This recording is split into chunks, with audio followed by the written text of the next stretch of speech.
Hello Year 11, just some advice and guidance on what to do for the two tasks on the French writing assessment, and I will also show you what to submit and upload back onto class charts. You will need a pen and a paper in order to complete these writing assessments. So when you open the document on class charts called Year 11 French writing assessment, it will come with a document like this, and it will show the two writing assessments, task 1 and task 2. We'll look at these both in more detail individually. So task 1 is an open writing task. You can see that you've got a bit of a useful bit of background and context in order to give you some information on what you're writing about. The most important part of this task are the 4 bullet points. You must make explicit reference and expand upon these in your piece. If you fail to mention one of these bullet points in explicit detail, then you cannot get higher than half the amount of marks. Saying that, you do not need to give the same amount of coverage to each bullet point. So for bullet point 1, you might write 3 or 4 sentences, but for bullet point 2, you might only write 1 sentence. That is okay, as long as you have explicitly referenced each bullet point. A good way to make sure that each bullet point is clearly mentioned is to use some of the words from the actual bullet point in the introduction to your paragraph. It says that you must write around 80 to 90 words for the whole piece. However, there is no penalty for going above or below that total. It is just the recommended amount of words for you to be able to access the top marks. Remember, the more words that you write, the more mistakes that you'll make, so be short and concise and organised in your writing. In order to help with that, I'm now going to show you how you should adequately plan for writing tasks such as this. I want to translate all 4 bullet points, so I want to look at them, and even though I can't give you any hints, I can tell you that the second one is an opinion, obviously, as is the first one. The third one is the past tense, and the fourth one is the conditional future. So once I've translated them, I know what they're actually talking about, then I want to do the cross method. So what I do is I naturally draw a cross,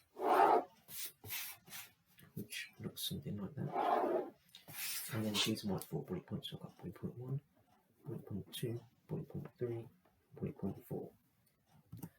I then apply the thinking that for each one I'm going to plan out the bullet point, but I'm not going to write out the whole thing. So by planning it, I mean I'm going to do 2 sentence starters, so 2 sentence starters. Now those include verbs for each one. That's the minimum. So for example, if I'm thinking about the first one here, it says votre opinion sur la matière, so my opinion on school subjects. So I'm thinking to try to write opinion phrases, so I'm thinking it shall. That's a good sentence starter. But then I think, could I go a bit more advanced? Could I do something like j'ai horreur to really show the complexity? And then other things I could be thinking about for each bullet point. Once I've done the 2 sentence starters, I can be thinking about, if I haven't already, opinions and justifications.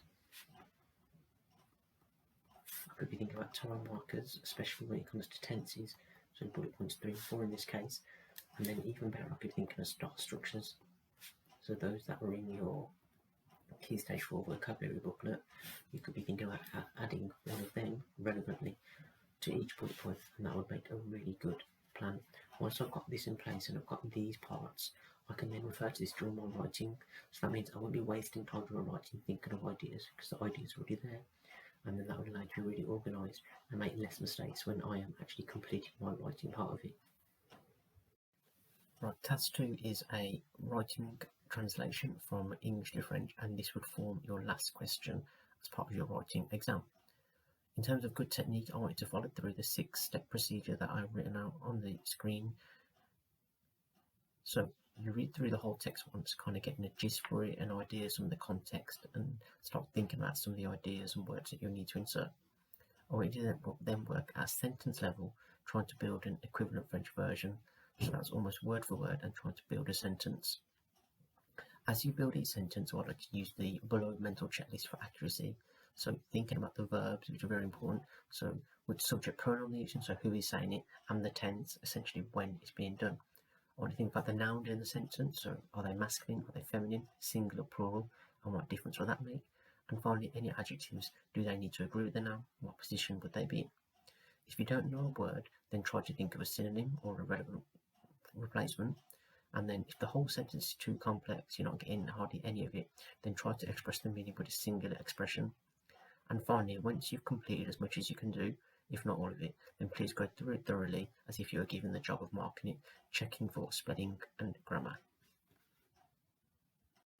Okay, Y11, in terms of uploading and submitting to class charts, you need to take a picture or a screenshot of your 80 to 90 word written task and upload that, showing your name and of course your actual answer, and then your translation of the paragraph from English to French, again showing your name. Thank you.